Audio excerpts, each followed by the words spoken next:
Okay, hi, welcome back.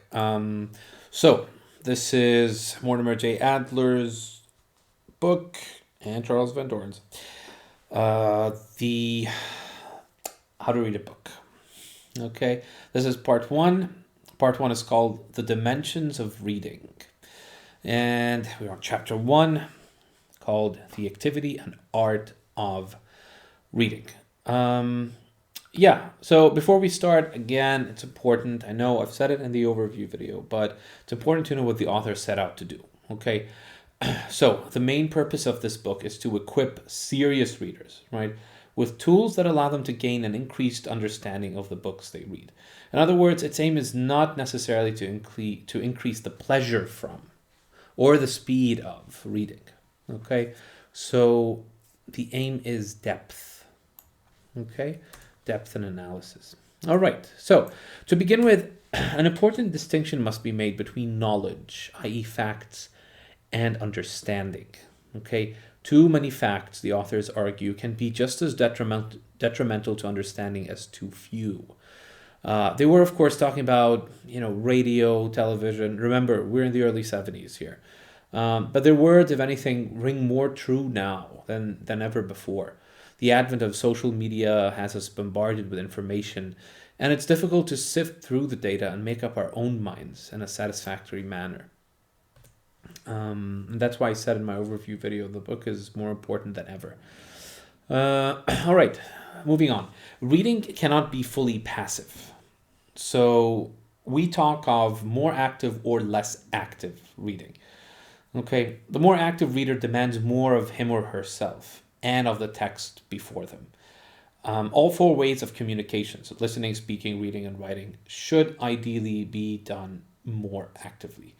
A reader depends on a writer, but to a certain extent, the writer also depends on the reader. So, for communication to be successful, both must do their part. So, how does one become a more active, more demanding reader? Well, that's basically what the entire book is about. The first step to better reading involves expecting and accepting, right? So, expecting and accepting that you will not understand the book in its entirety from the first read, okay? Um, and again, I've said in my overview video, I always read any book except fiction, okay? Um, Sometimes I read fiction books more than once, but if it's nonfiction and if I like it, if I feel it's worth summarizing, um, then I read it at least twice. Okay, in the case of this book, I've read it three times. Um, but yeah, you just don't do it, right? I mean, think about it. Okay, if you do, right, if you can read a book and understand it entirely from the first read, then that means that you and the author are of a single mind, right? So you may have been following him or her step by step from the get go, but the author knows or should know more than you, right? At least concerning the topic he or she is writing about, right? So here's the first rule: read everything that you feel has added or can add value to your understanding of the world at least twice. Okay. Second, and Adler is especially keen on this, do not feel threatened by books that seem too difficult, above your head, as he calls them. Okay, there's some YouTube videos of him where he's conducting an interview, um, where he's being interviewed actually, and he says that, right? He says that he says that books that are written for the general reader, and most of them are, can be read by those who are willing to put in the effort, right?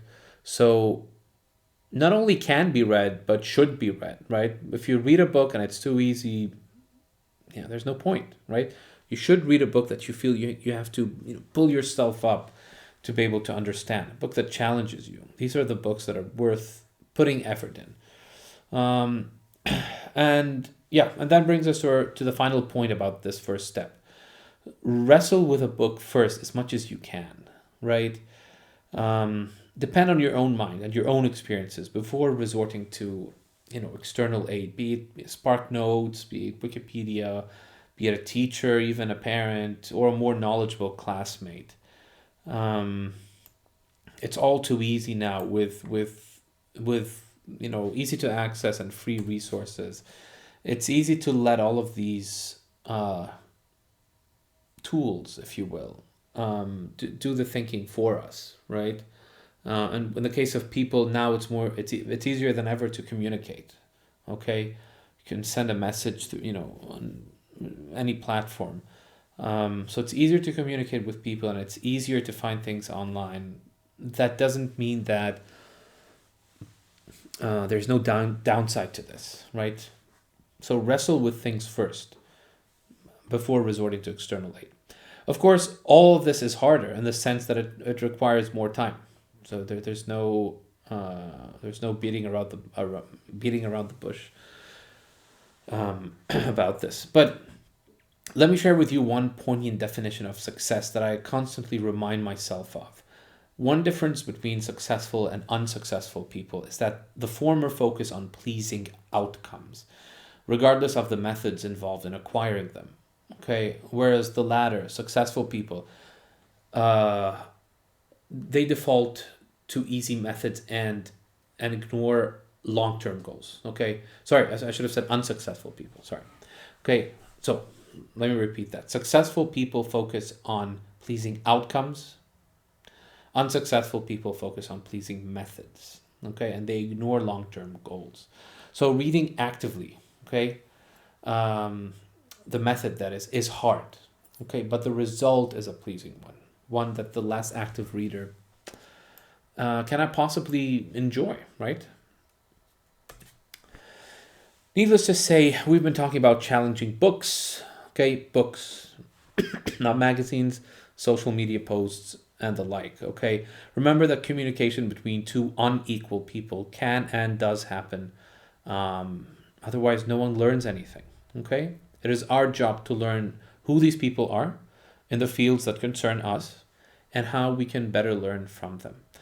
To summarize, there's a difference between reading to know and reading to understand, okay?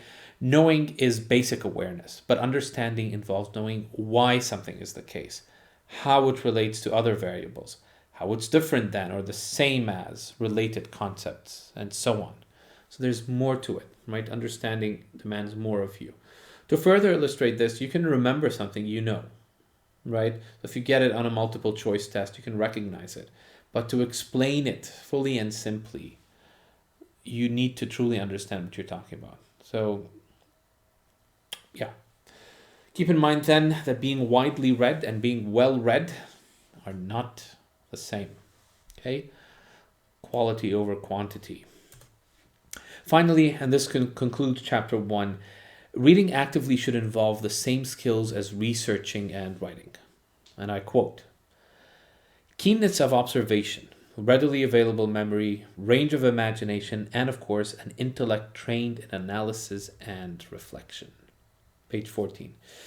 A book is like a teacher, only an absent one. A living one will most likely, okay, answer your questions. But if you demand answers from a book, you must make the effort to answer them yourself. All right, chapter 2 is next. I'll see you in the next one.